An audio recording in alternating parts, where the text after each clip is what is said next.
बिस्मिल्लाहिर्रहमानिर्रहीम। अस्सलाम वालेकुम नाज़रीन। नया साल शुरू हो गया और नए साल में एक बहुत अच्छी खबर है पाकिस्तानियों के लिए, बड़ी तगड़ी खबर है और पाकिस्तान की फ़ौज ने यह कारनामा करके दिया है। पाकिस्तान और अफ़गानिस्तान के बीच में एक ड्यूरेंट लाइन है। जो पाकिस्तान और अफ़गानिस्तान का जो बॉर्डर है, ये आप तस्वीरों में देख रहे हैं, मैं आपको अपने आंखों में दिखा रहा हूँ। ये जो लाइन है इसको ड्यूरेंट लाइन कहते हैं। मैप पे पूरी दुनिया इस बात को तस्लीम करती है कि इस लाइन से एक तरफ पाकिस्तान है और एक तरफ जो है वो अफ़गानिस्तान है। ये पूरी दुनिया का तस्लीम शुदा एक बॉर्डर है। जितने मुल्क अक़वाम मुत्तहिदा को तस्लीम करते हैं वो तमाम मुल्क इस लाइन को पाकिस्तान और अफ़गानिस्तान के बीच में एक बॉर्डर तस्लीम करते हैं। यही वो बॉर्डर था जहाँ से क्रॉस करके पाकिस्तान ने रशिया के टुकड़े किए थे। यही वो बॉर्डर है जिस पे जो कबायली इलाका जाते हैं वहाँ पे अरब जंगजू आए। यहाँ पे बहुत सारे दुनिया भर के जंगजू इकट्ठे हुए, उन्होंने ट्रेनिंग की, पाकिस्तान की फ़ौज ने उनको सहारा दिया और फिर अफ़गानिस्तान के अंदर उन्होंने सोवियत यूनियन को शिकस्त दी। और यही वो इलाके हैं जिन पे अमेरिका भी इल्ज़ाम लगाता है कि यहाँ से आकर लोग हमें मारते हैं और हम नेटो के बहुत सारे मुल्कों के साथ मिलकर भी अफ़गान तालिबान को शिकस्त नहीं दे सके। और यही वो लाइन है, ड्यूरेंट लाइन, जिसके उस पार से आके दहशतगर्द पाकिस्तान में अटैक करते रहे हैं। चाहे वो NDS के कहने पे आए, चाहे वो रॉ के कहने पे आए, चाहे मोसाद के कहने पे आए, चाहे CIA के कहने पे आए, लेकिन उन्होंने पाकिस्तान के अंदर बहुत ज़्यादा दहशतगर्दी के हमले किए हैं। पाकिस्तान ने दहशतगर्द हमलों में बहुत बड़ा नुकसान उठाया, बहुत बड़े पैमाने पे। लेकिन फिर पाकिस्तान ने फैसला किया कि हम इस सारी ड्यूरेंट लाइन के ऊपर एक फेंस लगाएंगे, एक ऐसी दीवार खड़ी करेंगे जिसको कोई क्रॉस नहीं कर सकेगा हमारी मर्जी के बगैर। अब मैं आपको ज़रा थोड़ा बताऊं कि ये जो पाकिस्तान का और अफ़गानिस्तान का बॉर्डर है, यहाँ बेशुमार देहात हैं, बहुत सारे गांव हैं, कबायली यहाँ पे आबाद हैं। ये शुरू हो जाता है, यानी एक ट्रायंगल बनता है, तीन मुल्क एक जगह पे मिलते हैं। एक पाकिस्तान है, एक ईरान है और एक अफ़गानिस्तान है। एक जगह पे ये तीनों इकट्ठे होते हैं और वो एरिया बलूचिस्तान में। यहाँ से ड्यूरेंट लाइन का आगाज़ होता है और ये चलती जाती है, फिर ये खैबर पख्तूनख्वा में दाखिल हो जाती है, फिर ऊपर से चित्राल और चित्राल से आगे गिलगित बल्तिस्तान की तरफ ये जाके ख़त्म हो जाती है। तो इस तरह ये एक 2670 किलोमीटर की एक पूरी बॉर्डर की लाइन है। इस लाइन पे पाकिस्तान ने फैसला किया कि ये जितनी इल्लीगल आमदरफ्त है इसको बंद किया जाए।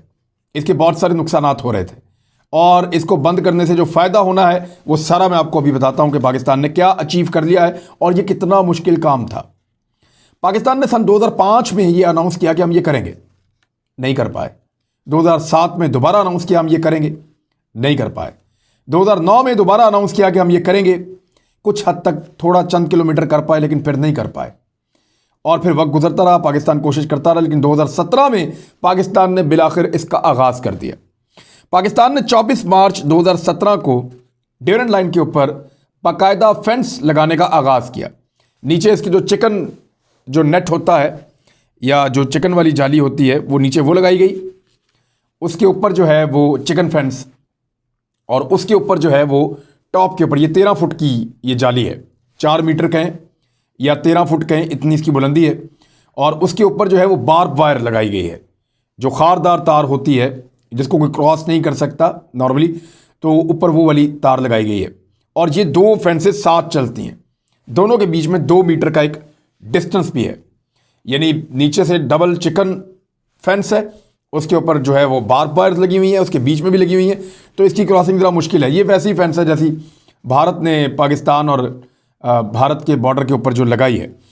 पाकिस्तान ने इसको मुकम्मल करने के लिए ठान ली और 2017 में 24 मार्च को इसका बाकायदा आगाज़ कर दिया और फिर पाकिस्तान इसको बनाता रहा। बहुत मुश्किलात आई हैं, मैं आपको बताता हूँ कि तकरीबन 235 ऐसे पॉइंट्स थे जहाँ से, ऐसी जगह थी 235 जहाँ से अफ़गानी पाकिस्तान में दाखिल होते थे और जहाँ से लोग अफ़गानिस्तान में जाते थे।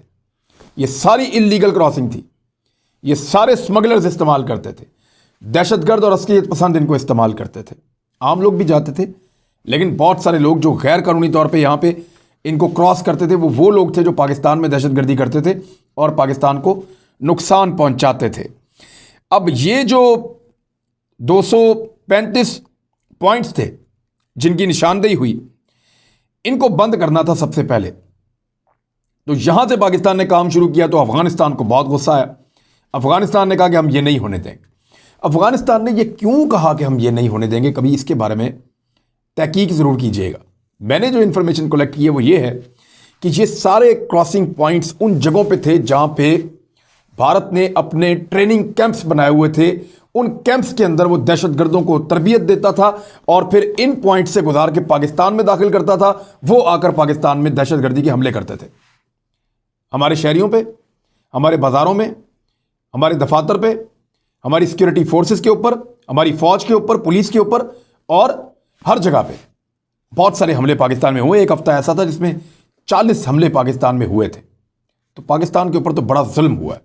यानी पाकिस्तान ने जितना नुकसान उठाया दहशतगर्दी के खिलाफ इस जंग का, उतना शायद किसी ने भी नहीं उठाया, क्योंकि पाकिस्तान एक गरीब और छोटा मुल्क था, लेकिन इसके बावजूद हमने मुकाबला किया।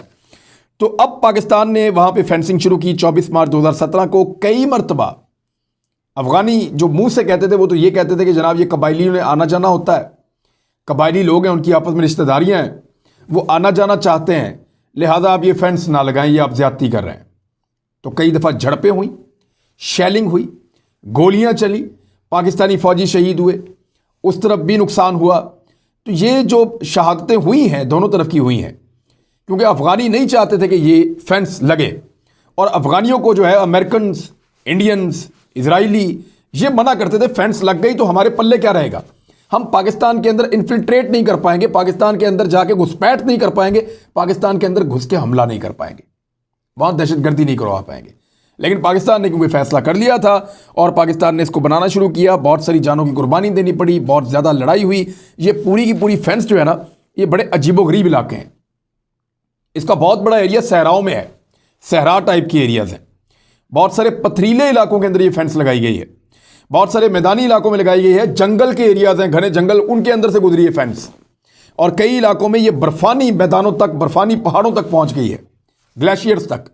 लेकिन पाकिस्तान ने इस फेंस को मुकम्मल किया है। 12,000 फुट तक की बुलंदी तक ये फेंस गई है। ये पाक फौज का एक बहुत बड़ा कारनामा है 3.5 साल में। अब पाकिस्तान ने इसको मुकम्मल कर लिया है। आप सबको बहुत बहुत मुबारक हो। पाकिस्तान ने एक बड़ा शानदार कारनामा किया है, एक बड़ी खूबसूरत फेंस लगाई है, और इस फेंस को लगाने के बाद हमने अपने आप को बहुत हद तक महफूज किया है।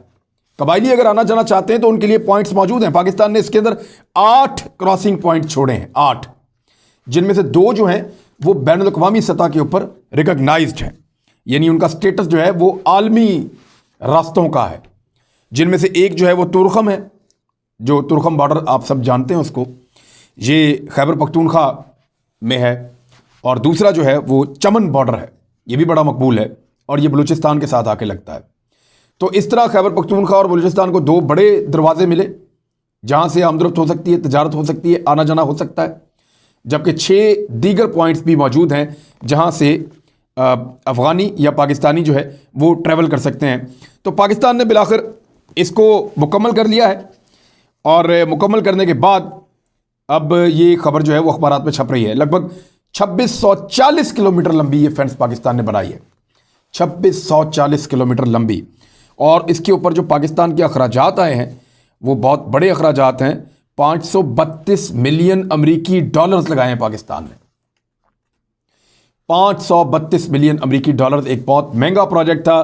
पाकिस्तान गरीब मुल्क है, लेकिन अपने आप को बचाने के लिए, अपने लोगों को महफूज करने के लिए पाकिस्तान को यह कड़वा घूंट करना पड़ा, और पाकिस्तान ने बिल आखिर कामयाबी के साथ इस फेंस को अब मुकम्मल कर लिया है। अब इसके पाकिस्तान को फायदे क्या होंगे, इसके ऊपर हमें बात करनी चाहिए ना। पाकिस्तान को तो बहुत फायदा होने जा रहा है, तो क्या फायदे होंगे? पहला फायदा, स्मगलिंग बंद हो जाएगी। यहां से क्या स्मगल होता है? यहां पे इलेक्ट्रॉनिक का सामान बहुत बड़ी मिकदार में स्मगल होता है, अफगानिस्तान से पाकिस्तान में आता है। गाड़ियां अफगानिस्तान से पाकिस्तान में आती हैं, असलहा अफगानिस्तान से गैर कानूनी पाकिस्तान में आता है। मंशियात अफगानिस्तान में, को पता है दुनिया भर की मंशियात वो लगाते हैं, पोस्त की काश होती है, और हेरोइन है, दीगर जो जो जो मंशियात के अंदर किस्में बहुत सारी आती हैं, वो अफगानिस्तान से पाकिस्तान पहुंचती हैं गैर कानूनी तौर पे। फिर तजारती सामान दीगर जो है वो भी स्मगल होकर आ जाता था, कानूनी तरीके से नहीं आता था। कपड़ा वगैरह है और बहुत सारी दीगर चीज़ें ये पहुंचती थी पाकिस्तान से, जो है वो स्मगल होकर गंदम वहाँ चली जाती है, आटा वहाँ चला जाता है, वहाँ उसकी प्रोडक्शन नहीं है, तो वो पैसे थोड़े ज़्यादा देते हैं। तो यहाँ से इलीगल तरीके से बॉर्डर क्रॉसिंग करवा के वहाँ पे गंदम आटा पहुंचा दिया जाता था, पाकिस्तान में किल्लत हो जाती है, चीनी पहुंच जाती है, पाकिस्तान में किल्लत हो जाती है और उसकी वजह से पाकिस्तान में ये चीज़ें महंगी हो जाती थी। पाकिस्तान का आलू बहुत बड़ी मिकदार में अफगानिस्तान पहुंचाया जाता था, सब्जियां पाकिस्तान की बहुत सारी, ये तरबूज बहुत जाता है। तो अफगानी जो है वो इन चीज़ों को बहुत पसंद करते थे, वो यहाँ से इलीगल तरीके से अफगानिस्तान में पहुंचती थी। पाकिस्तान में इन चीज़ों की किल्लत होती थी और कीमत ज़्यादा हो जाती थी, लिहाजा ये स्मगलिंग अब बंद हो जाएगी। दूसरा बड़ा फायदा, दहशतगर्दी की रोकथाम हो। यानी अब इंडिया ऐसा नहीं कर सकता कि वहां ट्रेनिंग देकर दहशतगर्दों को जाओ भाई जहां से मर्जी घुस जाओ, नहीं। अब वो आएगा तो क्रॉसिंग करके आएगा, अब वो आएगा तो वहां से आएगा जहां फौजी उसको चेक करेंगे, वहां से आएगा जहां उसकी प्रॉपर देखा जाएगा कौन बंदा है, उसका बायोमेट्रिक होगा, उसको चेक करेंगे। तो बहुत सारी दहशतगर्दी रोकी जा सकती है, मुकम्मल तौर पे तो नहीं, क्योंकि पाकिस्तान के अंदर बहुत सारे एलिमेंट मौजूद हैं, उनको आहिस्ता आहिस्ता पाकिस्तान एलिमिनेट कर रहा है, उनको ख़त्म कर रहा है। लेकिन बहुत बड़े पैमाने पे जो दहशतगर्दी होती थी उसके अंदर बहुत कमी आएगी और पाकिस्तान एक अच्छा कंट्रोल कर पाएगा। और गुज़िश्ता 3 सालों में जो बेहतरी आई है उसकी एक बड़ी वजह ये फेंस भी है। अच्छा, इसमें एक और चीज़ भी है, जो अफगानिस्तान से आकर जो लोग हमला करते थे सिक्योरिटी फोर्सेस पे और कबायली इलाकों में जो लाकानूनियत रहती थी, लाकानूनियत जो कबायली इलाकों में रहती थी वो भी ख़त्म हो जाएगी। वहाँ पे अब कुछ बेहतर निज़ाम जा रहा है। फाटा का जो मर्जर हुआ है, यानी फाटा का जो इंजमाम हुआ है खैबर पख्तूनख्वा के साथ, उससे वहाँ के लोगों को पुलिस का निज़ाम, वहाँ के लोगों को पटवार का निज़ाम, वहाँ के लोगों को बहुत सारे और ऐसे निज़ाम जो बाकी शहरों के पास, सूबों के पास मौजूद थे, वहाँ जब जाएंगे तो वो मेन स्ट्रीम के अंदर आएंगे, वहाँ पे तरक्की होगी, हालात बेहतर होंगे। तीसरी एक बड़ा अच्छा फ़ायदा पाकिस्तान का कि टैक्स में इजाफा होगा। लेकिन जो चीज़ें गैर कानूनी तौर पे आ रही थी उनको अब कानूनी तौर पे लाना पड़ेगा। जो तिजारत गैर कानून, मंशियात तो नहीं आ सकती ना अब कानूनी तौर पे, ना इलीगल असला आ सकता है कानूनी तौर पे, लेकिन फल, सब्जियां, कपड़ा, इलेक्ट्रॉनिक का सामान, गाड़ियां, जो चीज़ें कानूनी तौर पे आ सकती हैं पाकिस्तान में, उन चीज़ों के ऊपर पाकिस्तान टैक्स लगाएगा। बहुत सारा रॉ मटेरियल है, यानी पीवीसी का सामान जो है जो लोग बनाते हैं इसको, वो अफगानिस्तान से आता है। तो जब इसके ऊपर टैक्स लगेगा तो हुकूमत पाकिस्तान को उसका फ़ायदा पहुंचेगा। पहले ये होता था कि ट्रक के ट्रक जो है वो इलीगल तौर पे पाकिस्तान में दाखिल हो रहे होते थे और पैसा हुकूमत पाकिस्तान के पास आने की बजाय वो इलीगल स्मगलरों के हाथ में जाता था और उन कबायली इलाकों में बैठे हुए जो दहशतगर्द थे वो उनसे भत्ता लेते थे। तो अब ये सारा सामान जब लीगल तरीके से ट्रकों के ऊपर आएगा तो कोई भत्ता नहीं चलेगा, कोई इलीगल काम नहीं होगा, लीगल तरीके से आएगा। और आहिस्ता आहिस्ता भी रिश्वत चलती है बहुत ज़्यादा बॉर्डर पे, अफगान बॉर्डर के ऊपर तो बहुत ज़्यादा चलती है, मुझे पता है। वहाँ पे मुख्तलिफ इदारों के अंदर सिक्योरिटी फोर्सेस के लोग जो हैं वो ले दे करते हैं, ये सच है एक। और मुझे सच बोलने में आपको पता प्रॉब्लम कोई नहीं है, इसके अंदर बहुत सारे इदारों के लोग शामिल हैं, सिक्योरिटी फोर्सेस के लोग शामिल हैं जो अपना अपना हिस्सा वसूल कर देते हैं। लेकिन वक्त के साथ साथ जो सारा एरिया कंप्यूटराइज्ड हो जाएगा, यहाँ निज़ाम बेहतर हो जाएगा, तो फिर ये पाकिस्तान के टैक्स में काफ़ी इजाफा होगा, क्योंकि आने वाले वक्त में यहाँ से बहुत तजारत होने वाली है। चीन अपना CPEC उस तरफ ले जा रहा है, वहाँ सेंट्रल एशियन के कई ममालिक जो है अफगानिस्तान से गुजर के पाकिस्तान में आ रहे हैं। रूस ने इस रास्ते से तजारत करनी है, इसी रास्ते से जो है वो सेंट्रल एशिया के बहुत सारे और ममालिक ने तजारत करनी है। तो फिर वो लीगल तरीके से आएंगे तो पाकिस्तान को बहुत सारा टैक्स इकट्ठा होगा। अच्छा, पाकिस्तान पे जो इल्ज़ामात लगते थे, चौथा अहम फ़ायदा ये है कि वो बंद हो जाएंगे। ये कह रहा था पाकिस्तान दहशतगर्द भेज रहा है, पाकिस्तान ने फैंस लगा दी, भाई कहाँ से आ रहे हैं दहशतगर्द? आपके ऊपर जो अटैक हो रहा है अफगानिस्तान में वो अफगान तालिबान कर रहे हैं, वो वहीं रहते हैं, वो उनका मुल्क है, वो आपसे खाली करवा रहे हैं, ये उनका मौक़िफ़ है। लिहाजा अब अगर आपके ऊपर अटैक होता है तो आप ये नहीं कह सकते कि पाकिस्तान ने भेजे हैं, हमने तो फैंस लगा दिया, बंद कर दिया है। लिहाजा अब आप जाने और अफगान तालिबान जाने, पाकिस्तान के ऊपर से एक बहुत बड़ा ब्लेम जो है वो उतर जाएगा। पांचवा एक अहम नुकता यह है कि गैर कानूनी क्रॉसिंग खत्म होने से बेशुमार ऐसे मसाइल हैं जो वहां लगातार लोगों को फेस करने पड़ रहे थे, वो सारे खत्म हो जाएंगे।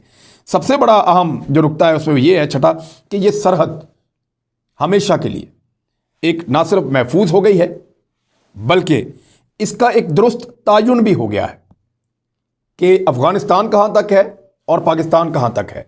ये फेंस लगाने के बाद अब यह फैसला हो चुका है कि ये फेंस और इससे इधर पाकिस्तान है और इससे आगे वाला जो दूर वाला इलाका वो अफगानिस्तान है। तो पाकिस्तान के लिए ये बहुत ज़रूरी था कि अफगानिस्तान के साथ अपने इस मामले को कभी ना कभी टैकल कर लेता। तो अब एक वहाँ पे सॉलिड लकीर मौजूद है, एक लाइन मौजूद है फेंस की, जो ये बताएगी कि पाकिस्तान कहाँ है, अफगानिस्तान कहाँ है। इलीगल क्रॉसिंग बंद हो चुकी है। यहाँ पे 18 मुख्तलिफ बाजार बनाए जा रहे हैं, बहुत बड़े बड़े इन बॉर्डर के एरियाज़ में, और वो बाजार वो होंगे जहाँ पे इलीगल सामान नहीं, लीगल सामान आया करेगा और वो सारा का सारा इन बाज़ारों में रख के बेचा जाएगा। CPEC के अफगानिस्तान के और सेंट्रल एशिया से आने वाले माल की जो मंडियां हैं वो यहाँ पे लगा करेंगी। तो कबायली लोगों के लिए बहुत खुशखबरी की बात है कि बजाय इसके कि स्मगलर्स अब वो पैसा कमाएं, बजाय इसके कि माफियाज अब वो पैसा कमाएं, अब ये पैसा जो है वहां के नौजवान कमा पाएंगे, लेकिन इसके लिए वक्त लगेगा। फ्रेंड्स बन गई, आप सबको बहुत मुबारक हो। अपना ख्याल रखिएगा, अपने इस चैनल का भी। अल्लाह हाफिज़।